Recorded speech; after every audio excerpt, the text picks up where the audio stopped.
Hi, Principal Matters listeners. This is Will Parker, host of Principal Matters, the school leaders podcast, where each week we bring you inspiring, innovative, and imaginative ideas. And I'm along with my co-host, Jen Schwanke, deputy superintendent at Dublin City Schools, author of 4 great books and working on a 5th one. Jen, it's so great to see you. And we're going to start with our just the 5 minutes of Q&A before we jump into an amazing episode where you interviewed David James. So here's a question. Okay. Um, this is a hard question. How do you manage displacement conversations after teachers find out they're not returning? Yeah, this is a real downer. Ugh. Um, but it's real, right? If a teacher is not returning, and we're going to assume for the sake of our 5 minutes here that this teacher is not this is not a displacement by choice. The teacher is leaving because of whatever reason they're not going to come back. Mm-hmm. And I think about one conversation I had with a teacher where they were not going to return. And I tried to, I'm not saying I did it perfectly, but I tried to just balance compassion and empathy with facts and more of a clinical approach. So I tried to be the most human that I could while also making sure the person was going to be okay. So I asked questions about, how can I help you? What do you think your path looks like going forward? Mm-hmm. Do you have a plan for insurance while Mm-hmm. you bridge this employment situation? I think depending on the reasons that the person's leaving, that conversation might look very different. If they're leaving because they don't belong in education and they had a terrible experience in your classrooms, I think you would talk about skills that they have, opportunities that are out there for employment, if they're going to be okay, how they are emotionally. But if they're leaving because of situations such as cuts or rifts that this person, they need to land somewhere, your conversation will probably be along the lines of, how can I help you with your resume? Who can I call? Where do you live? Where do you want to live? That kind of thing. So you really have to tailor your response to the individual situation. I'm glad you said it that way, Jen, because you're right. The context of this could go so many different directions, assuming this is a person that you've had to displace because of poor performance, or like you said, maybe it's out of your controls because of budget cuts. There's a lot of different reasons, but let's assume that this is someone that you've identified as not the right fit for your school, and they're going someplace else. You're right that balance of empathy and clarity is just so important because they are a human being, and so obviously the most important priority that you have as a leader is you're a champion for kids. And if this person is not a right fit for the service to your students, then don't feel guilty for moving someone on, because you want to make sure you're serving students in this community as they deserve to be served. But at the same time, the person across from you is a human being with whom you should have empathy. And so, Jen, you're exactly right. In the best versions of those conversations I've had, and I've had bad versions, but in the best versions, it's me being able to try to put myself in their shoes, to feel what would this feel like if I was in the same position, and how do I help coach them to another option, to something like you just said, to whether it's looking at a different position, maybe a different placement, or maybe just even some of those practical things like you said, of just figuring out what that next step and bridge is going to be like. Because if you can maintain that kind of mutual respect, it makes that exit a whole lot easier than just feeling that rift, or that broken trust, or some people try to sabotage things when they're Right. when they're no longer in those positions. And if that's what's happening, you might be better with a long-term sub in that room, so that you're not having to deal with sabotage for the remainder of that time. Right. And You and know, I'm I go ahead. I always say I don't have time in my life, quite literally, for anger or hate or resentment. And so if I'm feeling that from someone else, that conversation's going to be really short. Mm-hmm. But I'm not going to ever walk away furious or angry or feeling like I was attacked, because this is an emotional time for someone. It changes their life when they leave Mm-hmm. one job and have to figure out what's next. So there can be a lot of self-preservation in that conversation as well. There can be. And for that person who's thinking about, like, what do I say in those tough conversations, or maybe something hard needs to be said and you're not exactly sure how to say it, I'm just going to give you a real practical will tip. This may or may not work for everybody else, but sometimes Will sits down and writes out what I want to say ahead of time because there's something that needs to be communicated to someone either during that process or even afterwards. And I'll just, for my own clarity, I'll write out what is it that it needs to be communicated here. Let me practice saying it with my door shut, and then I'm going to have that conversation. And I know that may not be everyone else's style, Jen. Some people just like to wing it, but for Right. me, it's helpful to get clarity. So Yep. sometimes in the confusion of people's emotions, as a leader, you need to make sure you're clear on what's being communicated in terms of how we exit. We should exit with as much dignity as we entered into Yep. the And in this yeah. work. Here's my trick. I always start with, okay, let's get started by me asking, how are you? How are you Mm, feeling? mhm. And even if that's a real negative answer with a lot of feelings, at least I know, right? So that's Yeah. my quick trip is tell me how you are. Let's start with that. In a really authentic way too, tell No, me and how you are feeling right now. that's brilliant. That works in student discipline too, by the Yeah, way. it does. Yeah, it does. All right, so we'll stop there. And I'm just so excited for listeners to have an opportunity to hear you interview David James. So Oh, thank you, Principal yes. Matters listeners, for listening to Jen and I as we sometimes agonize over these short questions, but they're so great. And please continue to send us anything that you would like us to discuss on the show. But you can always find resources from this podcast at williamdparker.com. And Jen, how can they find your resources? They can find me at jenschwanke.com. And yes, keep the questions coming because we have a lot of fun with them. Thanks, Jen. Principal Matters Podcast, episode 417.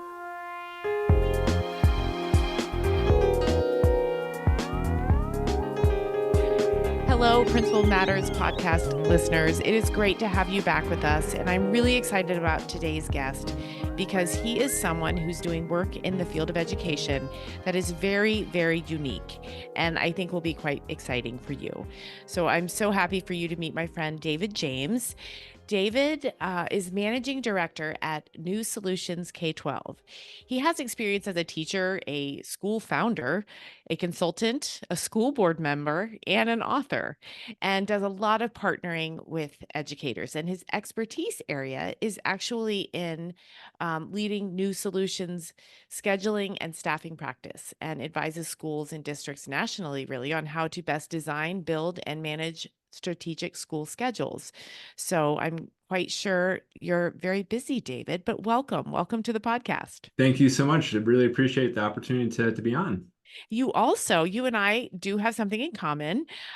You are an ASCD author. That's So, right. yeah. So, your book title is It's Time for Strategic Scheduling: How to Design Smarter K 12 Schedules That Are Great for Students, Staff, and the Budget. So, welcome to the team author, I guess, right? That's right. Team ASCD. Team ASCD. Okay, so now let's let you talk a little bit. Why don't you tell our listeners about your journey as an educator and what led you to the work you're doing right now?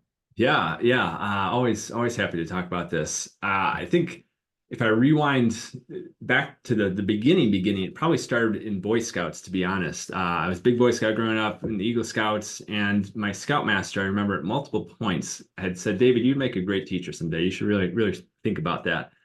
Both my grandparents, my grandmothers were teachers, and so I always had to like, oh, I should think about this. And I ended up studying business in college, had some kind of business and finance related internships, and thought like this is just not jiving for me. I ended up doing Teach for America, which I think was a really great opportunity for me to say, actually, I do want to give this teaching thing a try. Maybe I haven't formally studied it at this point, but it was something I was always intrigued in. I loved being a summer camp counselor growing up at a place called Lake Massawepie in the Adirondacks, and so from all that, got into teaching through Teach for America and had a phenomenal experience. I know there's lots of different perspectives and opinions about TFA. I'm a big fan that I think it gets a lot of excellent people into the field of education. I met my wife through Teach for America. We actually met at a Halloween party. She was Miss Frizzle, and I was dressed up as Bill Nye the Science Guy. And people said we had instant chemistry. We could do a whole episode on those costumes. So, No, I yeah. know, I know. But yeah, I got into education through that. Was a eighth grade science teacher in Chelsea, Massachusetts. It's the bridge north of downtown Boston, and taught for those 2 years in Chelsea, and then ended up helping start a school in Boston. At the time, there was a lot of efforts around kind of school turnaround and those types of things. And there was a new organization called Up Education that was starting at that time, a school management organization. So joined as a founding teacher there and was really excited by the kind of entrepreneurial aspect of that, of helping create a new thing and a new entity. And from there, one thing kind of led to another where the network started to expand. They were looking for new school leaders. I'd never even remotely considered leading a school, but right place, right time type of thing, and helped start one of their middle schools in Lawrence, Massachusetts, and ran that for a number of years as a co-director. And at a certain point, I realized I really enjoy working in education. I may not want to be in the classroom and in a school setting for the long term. So went back, got my MBA, and used that as an opportunity to find out how I could find some mixture of this education and management kind of practices. And the field that I'm in right now, just consulting and working with schools and districts, I think is a really good mix of that, bringing in how kind of the educator perspective, but also the business and management side of how to run an organization effectively, and have kind of settled into this niche around helping folks think about how they use time and staffing to raise this achievement in a more, I don't know, like sustainable and cost-effective way, which yeah, something I really enjoy thinking about. So Nice.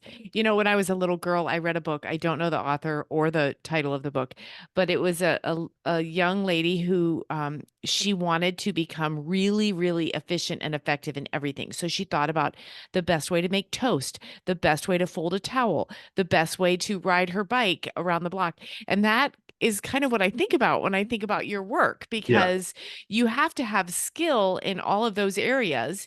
You have to like toast. You have to want to have a well folded towel, but right. you also have to have the mind that can twist that around and get it done.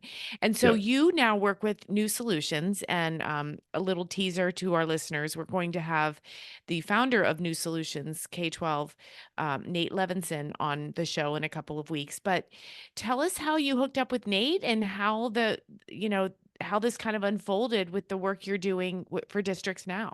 Yeah, yeah. I originally met Nate at a previous consulting firm that I worked at. Nate was a managing director there, and got to know him just through doing projects and work, it always struck off. We always had a good relationship to begin with, and at a certain point, we realized, I think both individually, Nate for himself, that you know what, I'm where I am right now, not quite where I want to be, and I had the same realization. We were both thinking that in parallel without actually talking to each other about it, and then eventually raised the point of like, oh, actually, maybe we could start something here, because Right. a lot of this stuff that we did together around scheduling and staffing and special education, we had a shared interest and passion and expertise in. And so one conversation led to another, and that gave us an opportunity to start New Solutions together. And so I'd say one of the more defining moments was when Nate had brought up the idea of putting together the book on scheduling. That I'd always found scheduling something that I enjoyed doing, and could schedule a little bit faster, a little bit easier than a lot of my peers, and never really saw it as this is a skill set that will be important and helpful for others. And I went back and forth on the, like, do I want to be known as like the scheduling guy or the scheduling guru Right. type of thing? But I think once Nate and I decided to commit to that book, it was like, all right, I want to go this direction. I want to go deep into this. I want to become that scheduling person, because I think through a lot of the work at our previous firm and now through New Solutions, we've just helped so many schools and districts on the topic of scheduling and staffing. And I think through that, I've just developed a helpful expertise for folks around, hey, we've seen this hundreds or thousands of other times. And yeah, I know it's something I just enjoy noodling on. Well, and as you're talking, there's two things that come to mind. First is I should give a disclaimer that my district has worked with you and Nate as well. Yeah. And that leads to my second point, which is, do you want to be known as a scheduling guy? I think you really do, David, because here's why. There's a lot of people that aren't confident enough or don't have that mind that you clearly have, the human component plus the math component plus the puzzle component. All of that really needs to come together. And Yeah. many times, I'm sure you see this as you travel around to districts. Many times we are so immersed, excuse me, in our own schedule, we can't see any other way. Yeah. We've done it this way for so long. The earth cooled with us doing it this way. Yeah. And so we need someone to come in and say, Well, there's other options. There's Yeah, other schools like you that do it a different way. There's other districts that do it a different way. So that's where I think the beauty is. You have the right mind for it. And you yeah, also have seen enough. You've probably seen it done very badly, and you've probably seen it sure, done yeah. very well.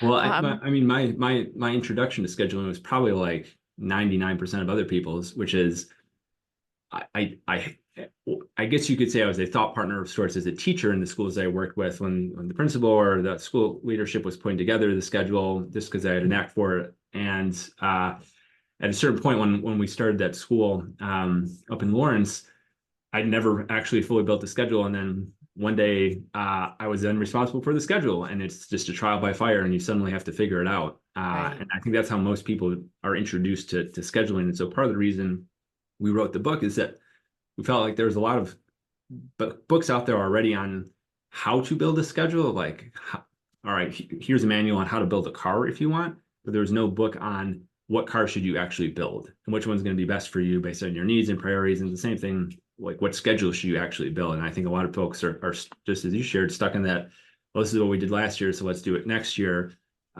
without taking a step back to see what are the bigger picture needs around intervention or math or literacy or those things that really should be driving your schedule. Well, and the other piece that I feel like you're really, really strong in is, you might have the wrong car. You Mhm. might know that there's ways to build a new car, but you might not know how wrong your car is for you. Yeah, And the reason you might not know that is you might really like that car. You might, sure. your friends drive it, or your the previous owner was a family member, whatever. I'm going a little far with the analogy, but I Yeah, think what's important to note there is the human, we go into our schools and we work with people every day and we like them, and we know what they what makes them happy. And we don't want to be the person as a principal who says, actually, we are going to do things a little bit differently. Um, because then, we fear as principals, our staff will get mad at us, that there will be mutiny, that it will ruin school culture. So we're scared to have that conversation. And I think you and Nate both have a way of kind of intellectualizing that emotional conversation yeah, and saying, and you said this to me before, David, you've been like, yeah, I hear you. That's all valid. You know what else you could do is yeah, Let's take a moment to thank our sponsors, and then we'll be right back. Why is IXL used in 95 of the top 100 U.S. school districts? Because it works. IXL is research proven to benefit all student populations, including English language learners and special education classrooms. IXL is an all-inclusive online learning and teaching solution for K-12 that accelerates achievement, saves teachers time, and more. This one platform helps you accomplish what normally would require dozens of other tools. For example, as students practice skills, IXL automatically differentiates learning to help them master concepts at their own pace. Teachers get real-time insights into how students are performing so they can provide timely support. What I personally love about IXL are the personalized SAT and ACT study plans. Students just need to enter their most recent test score, and IXL automatically generates a custom list of skills they should work on to improve their scores. Discover what IXL can do for your school. Visit IXL.com/PM today. yeah. so talk to me about the emotion that's behind your work and how you kind of manage that. Yeah, we definitely joke that, like when you will host focus groups, interviews with educators or teachers, we'll ask the question, tell us what's working well about your schedule or what are some of the pain points. And usually along the line, in those conversations, we'll hear something to the extent that is, man, I really don't like my schedule, but don't you dare change my Right. schedule.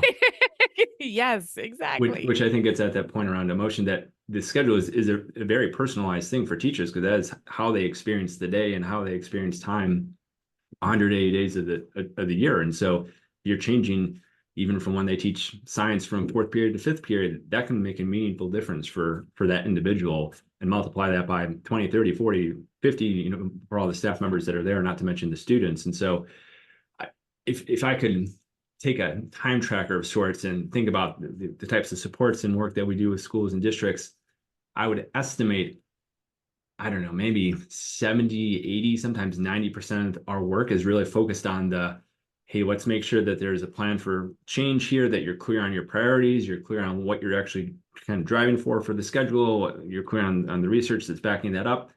And then the last, call it 10 or 20%, is actually, quote, scheduling. That I think a lot of folks, when they come to us, say, hey, we want a better schedule. But within that statement, they're really saying, we want a way that we can use our time and use our staff that's better aligned to the things that we find really important, and help you make sure that our staff can get bought into that, and then we can actually pull it off. Because once you actually are clear on what you're trying to schedule, I think there's a lot of folks from a technical perspective who are really good at the scheduling. But as you've shared, like, just because you can build a schedule doesn't necessarily mean you're great at managing the process to get it all done. Right, right. Or seeing its flaws, really. You Yeah. can't see the flaws of something you've built because you built it. It's perfect, right? Right. Right. What are some of the biggest challenges that you see educators facing as it relates to scheduling? What are Yeah. some of those common pain points that you see? Yeah. I think one is, I guess to put it one way, it's like, don't let the schedule drive the schedule. As in, sometimes we'll hear from folks, well, the schedule won't allow it, or that's just the way the schedule has to work. And in an ideal world, you're letting your academics and the curriculum and instruction drive your schedule. That if your math curriculum says this would be best used for 60 minutes, well, you probably should have a schedule that will facilitate a 60-minute math period. And does that always happen? No, and that's fine. But I think those are the types of things that you want to make sure that are taken front and center in your scheduling conversations, not the like, oh, well, lunch has to happen at this time, and so we have to build it around that. And I think there's certain components of schedules that you always have to respect around what's your specialist rotation at the elementary level, or how many students can we physically fit in the cafeteria at a time. And those are just realities that any organization would have to work around.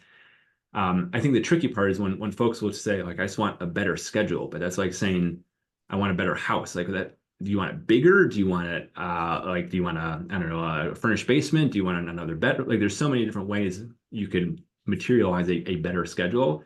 Right. And so I think we'll always push folks on the things that they're trying to do with the schedule. Are you trying to raise math achievement? Are you trying to improve how you do intervention? Are you trying to give students more voice and choice? Because there's a saying in the world of scheduling, you can schedule anything, just not everything. And so a lot of, I think, where we see folks struggle is around getting clear on what they're actually trying to schedule, instead of using the schedule to try to figure that out. I think this thought is forming in my mind as I say it, so I hope I'm eloquent in what I'm about to say. There's a lot of cliches that emerge in education and conversations about education, and one of those cliches is just always do what's best for kids, always do what's Yeah. best for kids. And what I think I see people doing when they build their schedules, many principles, is what is best for kids, what feels best for kids is what feels comfortable. It Mm-hmm. is what we've always done, right? And so when you come in and you hear someone say, yeah, we're not doing that, it's not best for kids, you have to find a way to say, well, there might be a different way that really is best for kids. Yeah. But David, I don't think I've ever heard those words come out of your mouth. Well, you have to do it because it's best for kids. You always come with a logical and reasonable alternative point of view. Mm-hmm. And I hear you do it over and over and over. You'll say, well, here's a way to maximize math time, or Yeah. here's a way to maximize choice, or you have maximized something else over here that doesn't really matter. So, how do you keep, and I'm doing air quotes for listeners because they can't see it, how do you keep what's best for kids in the forefront of your mind without using it as an excuse to do what feels safe and Yeah. easy? I think the concept that's usually in my head when I'm having those types of conversations is, what is the trade-off for the essentially the opportunity cost that's in the equation. That if you say, well, we want to make sure we do a double block of math, that's the way we've always done it, that's what students need, that's what's best for students.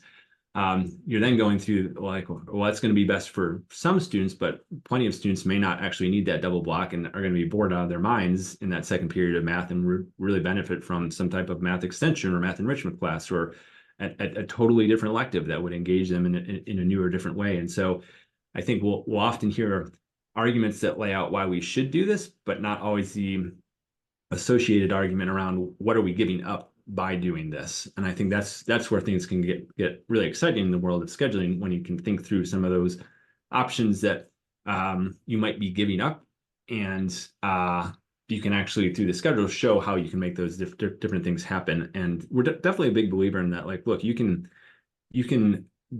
achieve a lot of the priorities that you want, and not give a lot up. But you always just have to be clear on kind of the trade-offs and be comfortable with those. And if you don't know what those are, it's a lot harder to be comfortable with that, obviously. Right. How I'm trying to word this in a way that makes sense. It must be a common occurrence, or at least happens sometimes, where you go in and you work with the principal and you get an idea of what car they want to build, and Mhm. you help them build it, and then it's really really hard for them to implement it. Mhm. So tell us about that process, and what how principals can kind of gain the inner strength and courage Yeah, to really see it through. yeah. I think the framework that I find helpful for this type of thinking is, when you look at when you kind of define what a schedule is. Imagine a pie. There's three pieces: it is your staffing, it is your courses, and it is the blocks of time. And that those three variables combined are your schedule. And so, as you think about how to organize and set up your schedule, you have to make sure you're touching on all three of those. And so, I think, to a question you asked previously, one of the kind of challenges that we see folks run into is around not getting all their ducks in a row, so to say, or all of their inputs lined up around who are our staff, what are they going to be teaching, how many sections are they going to be teaching, what courses do our students want, how many students requested this course versus that course. Uh, because scheduling software and the tools are incredibly powerful, can help you organize and schedule that information in any way that you want. But if you're not actually clear on who your staff are, what they're going to be teaching, who your students are, what are the courses that they want to take or that they need to take, that's where I think we've most commonly seen, to the question you just asked, principals get caught up because things just can degrade really quickly if you're trying to schedule something that is incomplete or doesn't reflect reality of your staffing and of your students. And I think a lot of conversations with schedules focus on the blocks of time. Or do you want to do block? Do you want to do 7 period? Do you want to do a flex block? And that's part of the conversation.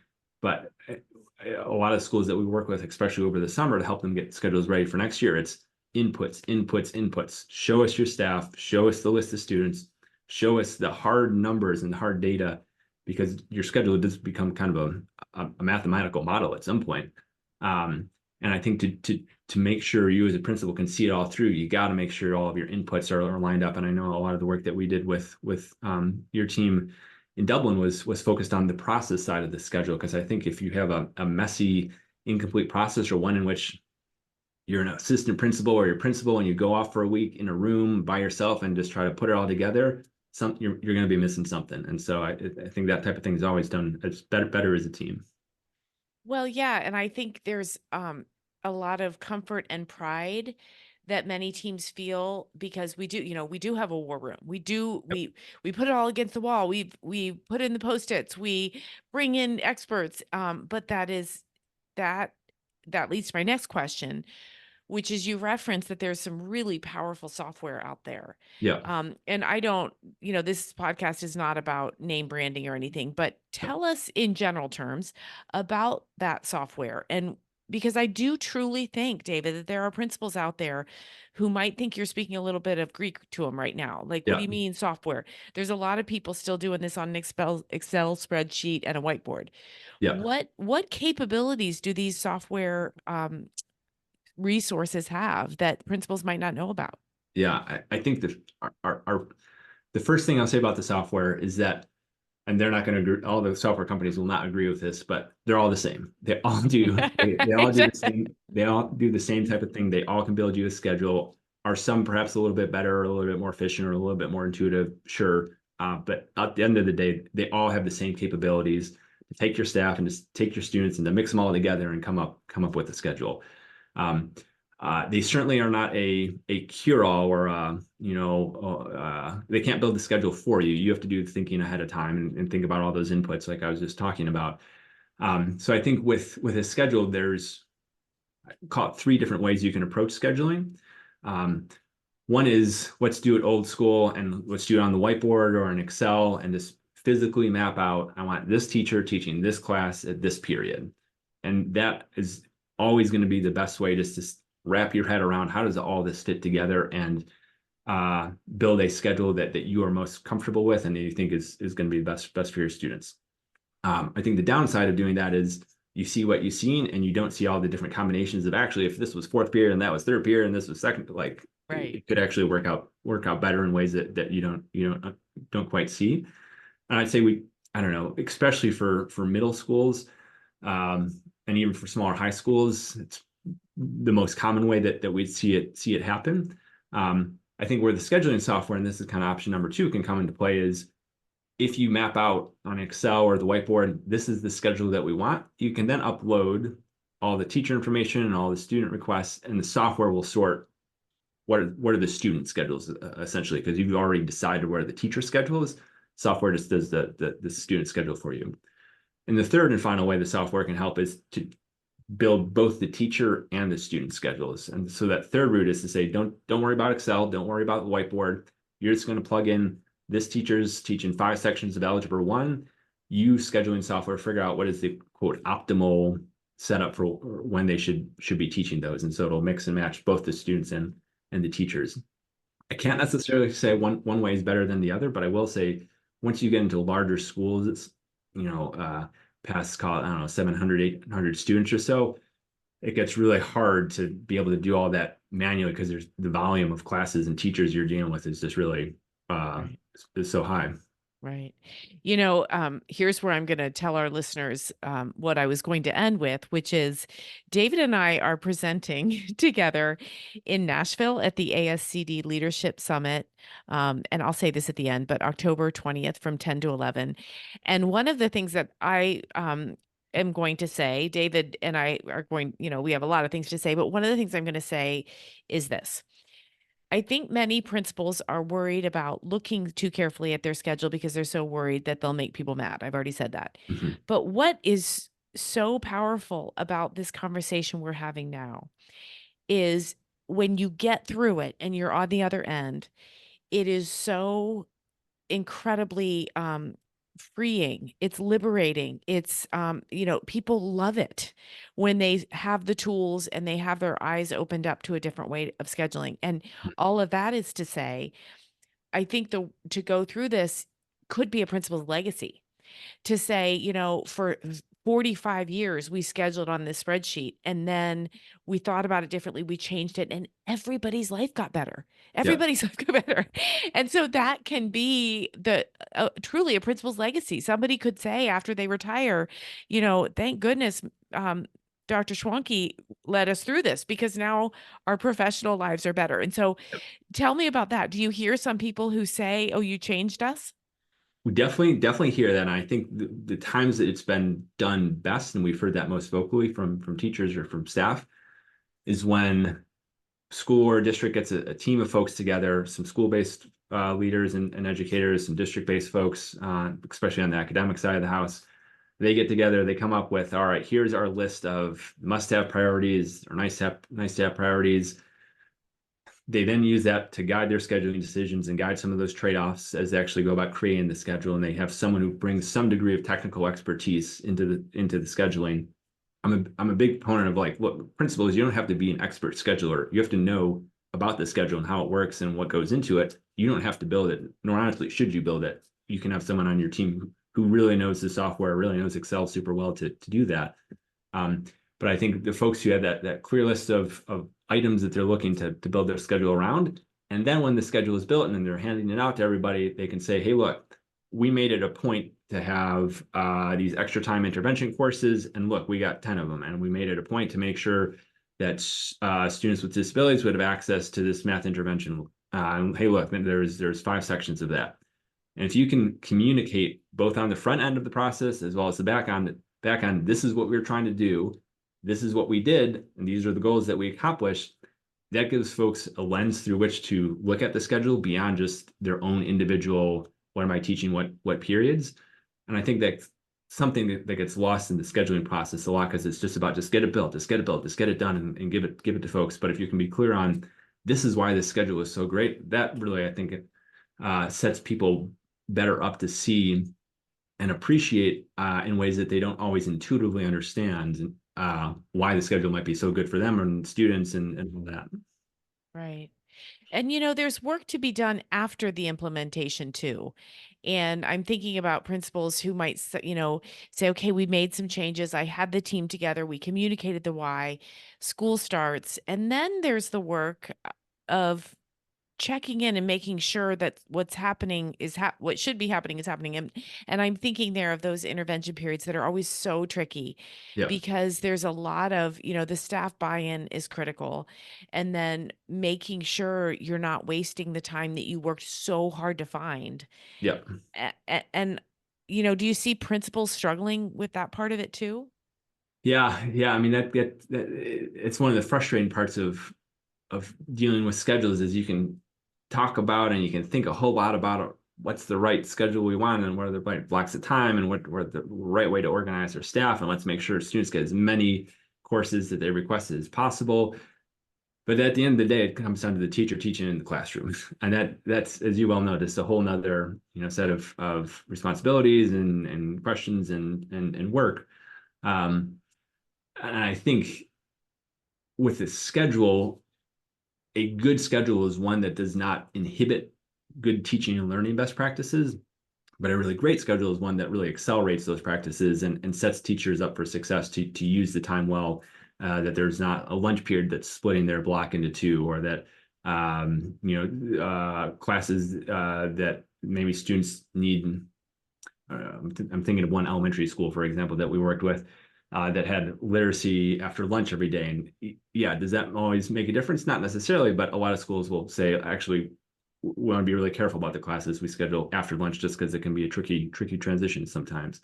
And so I think as you get into from the like scheduling into the implementation, ideally that's a conversation you've been thinking of, like, I guess, like thinking about as part of your schedule, because a classic example of this is going to a block schedule that folks will say, oh, we can use the schedule to improve academic achievement for our students. We're going to switch to a block. That's more time for our students.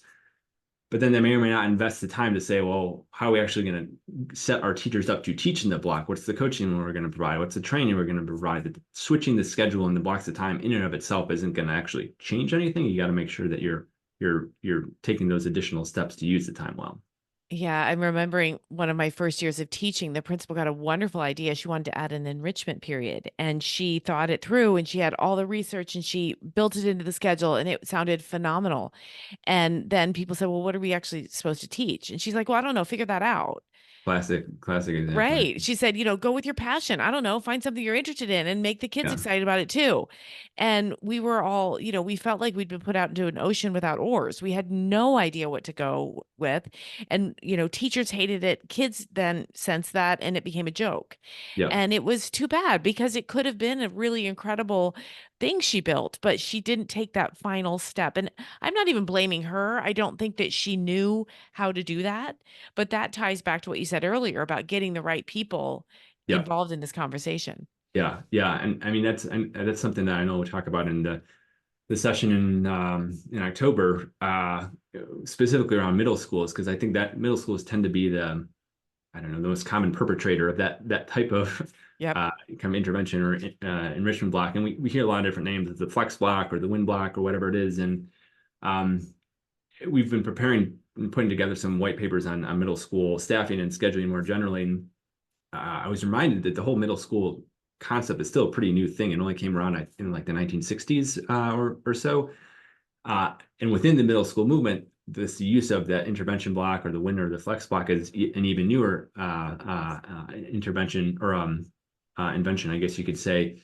And man, that's just such a hard time of day to pull off, because you're asking students and teachers both to go from very structured time. You have 50 minutes for math, and you're going to teach math during that time. You have 50 minutes for science. You're going to teach science during that time too.